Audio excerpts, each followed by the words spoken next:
Hey, how are you? I'm good. How are you? Yeah, not too bad. Thank you very much. Congrats on the film. Thank you. The first question, I guess the important question is, what's harder for you, being scared or playing a superhero? Oh, interesting question.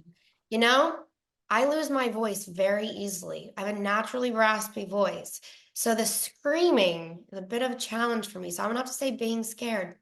Being scared harder than being a superhero. I think that's probably the case, right? In terms of acting, I mean, I've asked this to a few people this year who have done horror films about the art of horror acting, as in Yeah. being scared, finding that kind of fear in you. Is it easy for you to come by when you do a horror film, or does it take a bit of time for you to get to the place where the director wants you to be?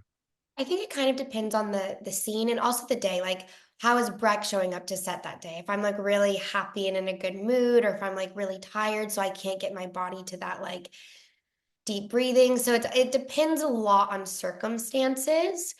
But I do have some tips and tricks like heavier breathing that just like naturally your body gets to that more fight or flight mode if you're physically doing those things.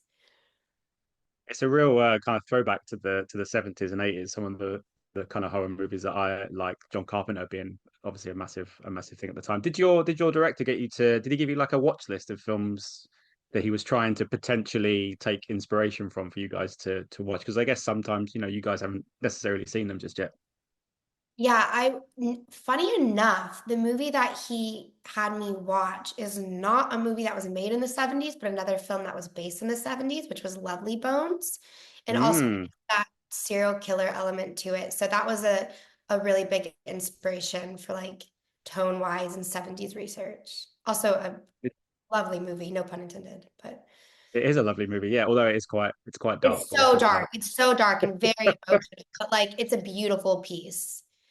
Certainly is. And what is it about? What do you think it is? I mean, I used to be scared of white vans when I was a kid. I think every kid's had that thing of, a strange van and potential of someone saying, "Hey, come over here," and all that kind of stuff. What do you think it is as humans that is intrinsically fearful about a white van?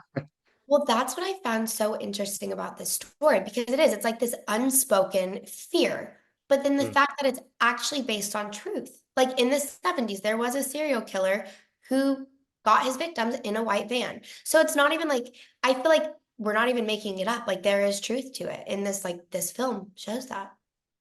Yeah. What was it like for you guys? I mean, there's a great little ensemble with this, particularly you young actors in the film. What was it like for you guys to kind of come together? Because I can imagine an experience like this, especially on a horror film where you've had to all kind of go further than maybe you have before, would probably bond you for life. What was the set like, and what's it been like since? Yeah, I have to give so many props to Madison. Like she just threw herself into the character and it was like so inspiring. Like showing up to set each day and getting to see how hard she was working. It definitely like made me want to step up and be there for her and support her through like the hard filming process. And as for like Ali and Sean, they did such a good job like creating that family unit so quickly. We had family dinner outside of set and I think things like that are so important and when you're filming a movie in 30 days because you have to have that family bond so quickly. So I give once again so many props to them for really like cultivating that.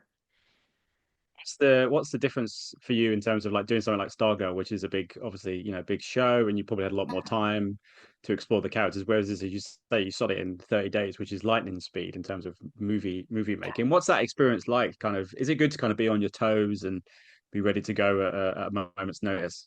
It's just very different. It's a very different experience. I was telling someone earlier, but like, on a show, you can be with the same people for 3 years.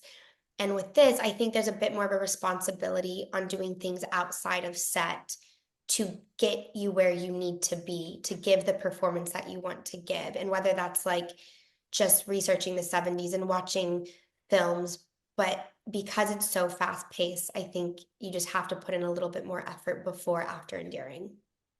Yes, absolutely. Listen, that's my time up. Thank you so much for your time. I love all your Stargirl things, by the way. I need Thank to you. I know I'm that such a top little of my comic book nerd, but whatever. Ladies and gentlemen, you're watching Hey You Guys! Hey, you guys! Hey, you guys! Hey, that's what they all say. Hey, you guys! Hey, you guys!